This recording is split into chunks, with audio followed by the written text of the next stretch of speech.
Greetings once again. I'm back with you guys to tell you some more fascinating stories about fascinating people that hung out in Harlem and on 125th Street.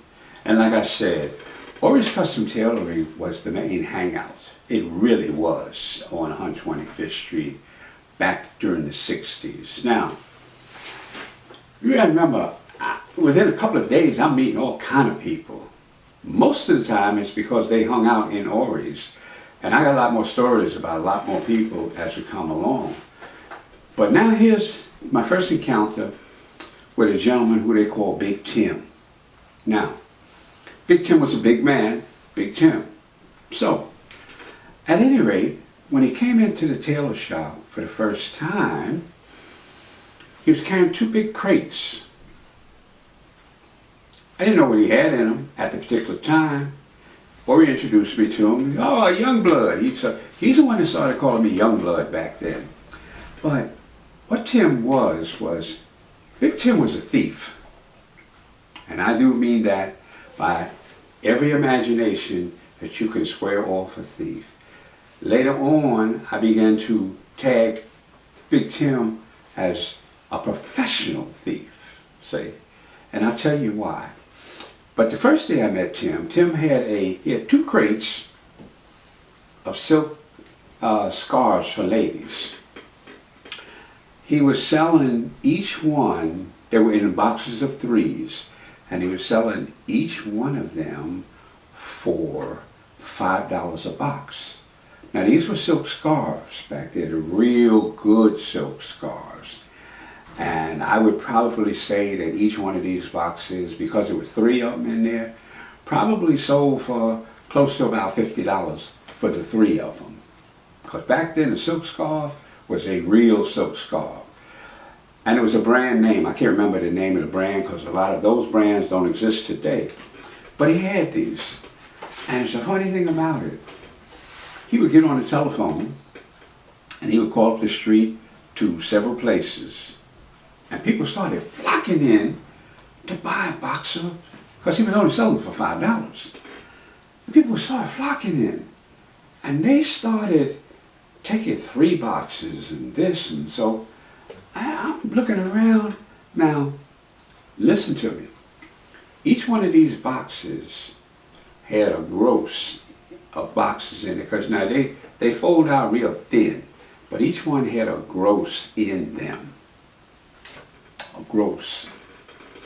So that's 144 boxes in this crate that he had, and 144 boxes in this crate that he had. People coming in from all over. Now these are people I hadn't seen before. Coming in from all over. He put the word out. I told you, in those days in Harlem, all you do is put a word out. Boy, it spread like wildfire, as they used to say. And people come from all over to buy these from Tim. So now I'm a little curious about Tim. So I did, went along. So he got down and he had several boxes left. Cause he sold one crate and sold just about the other half of the other crate. Now understand, that's 144 boxes. That's what a gross is, times 5. That's 1 box. And half of this box. Okay, to where he might have had 50, 60 of them left in this 1 box. So he just sold 144 boxes here, and let's just say, for argument's sake, 60 in this. It's 200 boxes at $5 each. $5. This is in the 60s. Okay, that's a lot of money he made. I said, wow, he turned it just like that. It's okay. This is Big Tim.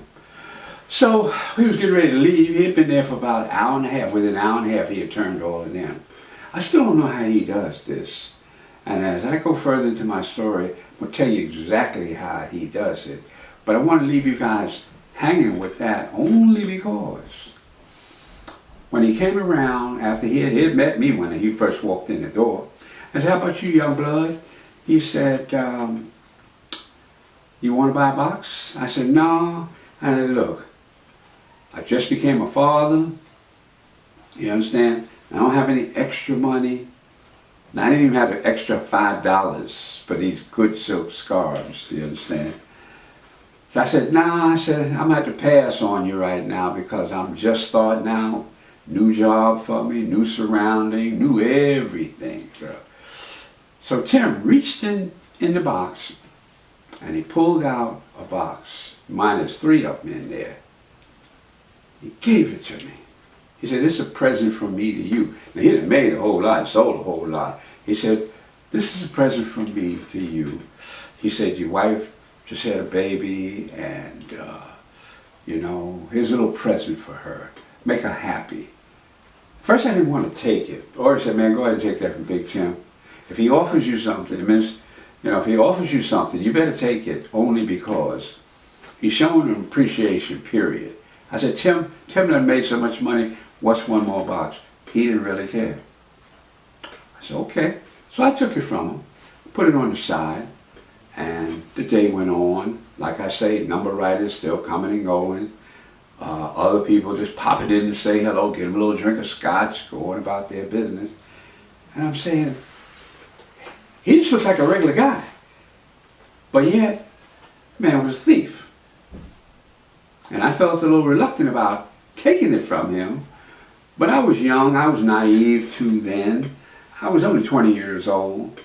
I've never really, even though I knew a lot of these thieves existed in Harlem, they would steal whatever. I didn't know any personally. And now I get a chance to meet one personally. So I said, wow. So that evening, when I got home, I had this box of scarves. There was 3 of them in there. So I gave them to my wife. I gave them to Barbara Jean. I said, Barbara Jean, you're going to believe this. But this guy came in, he had a whole crate of them, and I'm explaining to her about what went down and how I met this big guy. And they called him Big Tim because he was a big burly brother, about 6'3", maybe 250. So he was a big man, you know. I said, he gave me this box. And I'm giving it to you because he said, give it to you because, you know, you're my wife, number one. You just had a child, our first child. And I want you to be happy. And she said, wow, this is like Christmas. Because understand, when we first got married, I didn't have a whole lot of anything. So I couldn't really buy her a lot of things. Not in the beginning. Later on, I was able to because I was making the money. So she said, wow, this is like Christmas. But there was 3 of them in there.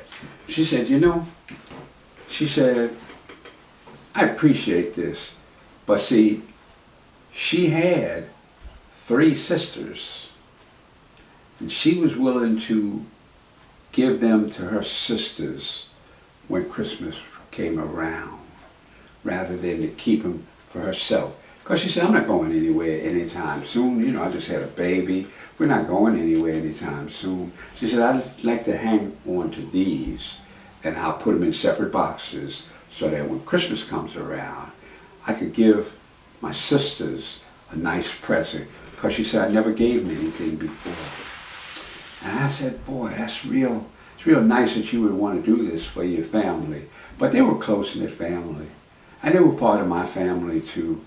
And I said, who knows, something else might come along. Lord, and behold, did I ever know what was going to be coming along. So, I say that only to say, okay, you never know what people do. And in Harlem, because Harlem was always on the go, Harlem was always on the go, that people would come and people would go. They would come and they would, and you look at them, they look like regular folk. But deep down, you didn't know who they were, what they did. You just looked at them as another person that came into your space. So, I'm telling Barbara Jean about all these other people that met, you know, in these, just the first week of me working for Ori. And she's flabbergasted. So now, after I had my dinner, we don't really listen to the radio anymore. Now I got to tell her the stories of what went on in the day. So we spent our time in our early years, of being married, of me telling her the stories about what went on during the course of my day at Ori's Custom Tailoring on 125th Street. And my friends, she could tell you these stories as good as I can.